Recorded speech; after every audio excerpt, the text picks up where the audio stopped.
Hello students, today we are going to discuss about Introduction to Solid Solution.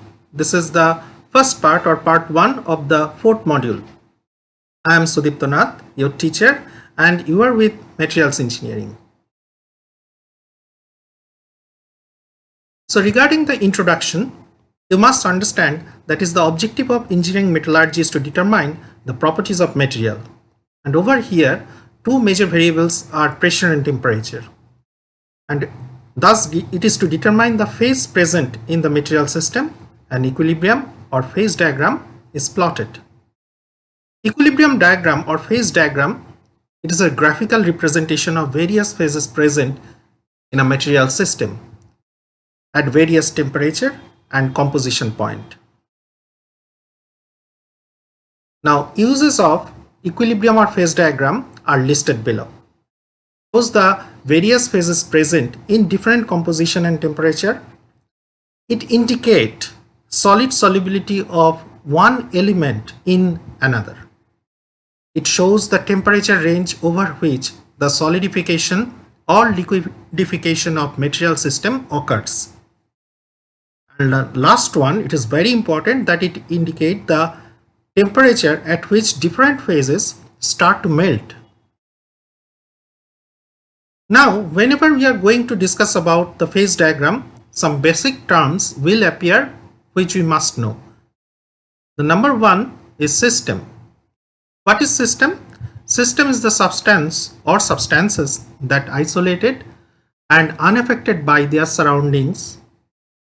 It may be composition of solid, liquid, gases, or the combinations, and may have metals and non-metals separately or in any combination of them all. A system is capable of changing its composition, temperature, pressure, density, etc. So next thing comes in our mind is what is a phase? It is physically and chemical composition of a substance or system separated from the other portion by a surface and an interface. Each portion have different composition and properties. In equilibrium diagram, liquid is one phase and solid solution is another phase. The third one is variables. A particular phase exists under various conditions of pressure and temperature and composition. These parameters are known as variables or phases. As well as next come component. These are the substances, element or chemical compound whose presence is necessary and sufficient to make a system. A pure metal is one component system, whereas the alloy or metal of two component, that is binary component system, etc. Now when we are discussing about alloy, so obviously it is a mixture of two or more elements having metallic properties, and in this mixture metal is in the large portion and the other can be metal or non-metal. So obviously the next thing comes in our mind is Gibbs phase rule. Okay, so in the screen you can see that the phase rule formula is given, that is P plus F equal to C plus 2, where the number of variables are determined by P.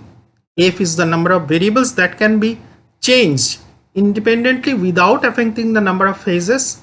C is the number of elements, and 2, it represents any two variables amongst temperature, pressure and composition. In general, all equilibrium diagram studies at constant pressure, it is done generally in constant pressure. So the Gibbs phase rule is modified to P plus F equal to C plus 1. We are considering, instead of taking 2, that is the independent variables, instead of taking 2 like pressure, temperature, we are only considering the variable as temperature. So it is a single phase criteria we are considering. Now this phase rule helps to determine the maximum number of phases present in an alloy system under equilibrium conditions at any point in the phase diagram. The phase rule can also be used to determine the degree of freedom which can be changed or altered. Now let us discuss about the solid solution and compound. Solid solution, it is a new term because whenever we are thinking of a solution, something liquid comes in our mind.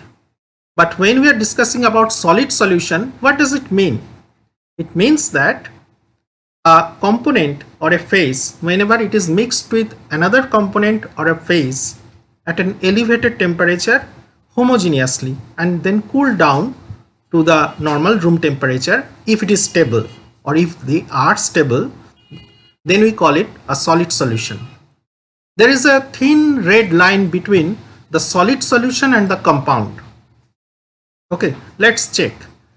The element present in the alloy in the large portion is referred as base metal or parent metal or solvent, and the other elements are referred as alloying element or solute.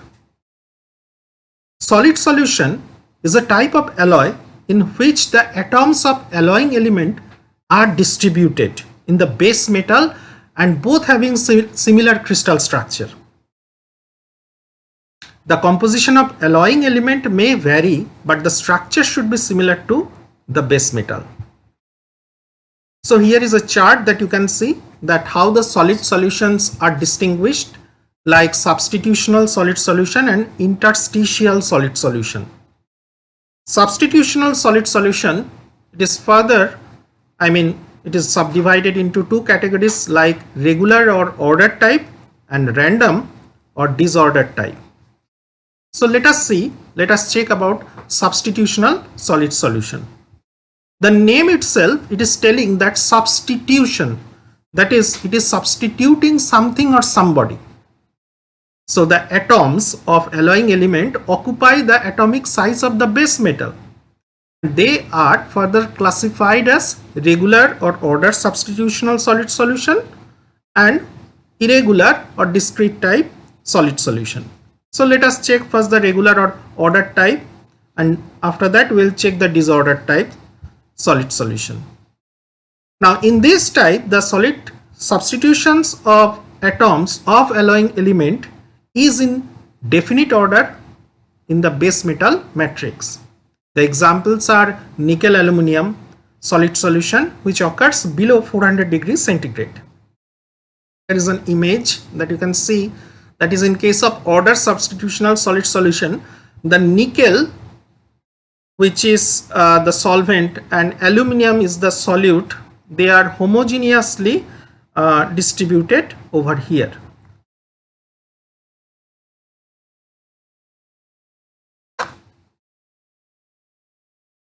So now random or disordered type substitutional solid solution. In this type, the substitution of alloying elements is in the random or disordered type within the base metal matrix. The examples are alpha brass. So over here you can see that is the copper, which is the solvent over here, and zinc is the solute over there. They are not mixed to one another in a very homogeneous manner. They are randomly distributed, that is zinc solute is randomly distributed over the copper solvent matrix. And then the other one, that is the interstitial solid solution. Interstitial solid solution means in case of the atoms of alloying elements, they are of different types. One is very large, the other one is very small. There is disparity among themselves. Then the interstitial sites of the base metal are generated.